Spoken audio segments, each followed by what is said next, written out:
Erokamano kuom medo kete Ramogi TV chenro en marang'ich welo apis jomin bucho mako buchnek ne Obila Masinde Barasa apisa mane one picha ka chielo rawera Boniface Kariuki gi magina cheng'anyo matarik 25 dwe mokalo. Achich machielo mane donne Duncan Kiprono to wethuolo gi jomin buche kaloro ni onge gima tude gi nek mar rawerano. Barasa biro ng'ad buche kiny tich abich e doho mamalo gi jang'ad bura Justice Kimondo.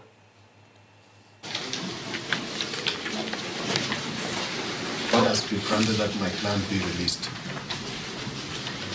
In order for instatement to his previous position.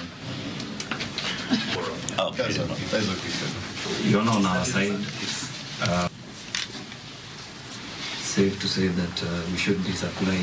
Following the information by the DPP, so the second respondent hearing will be set at liberty unless otherwise lawfully held. Furthermore, the first respondent will be remanded awaiting his arraignment before the High Court to face the murder charges that have been preferred by the DPP. So I hereby mark this file closed. Board Mataya Municipal Mama Bay Golo Chik ne Johala Maduk Nigini Genga Payamo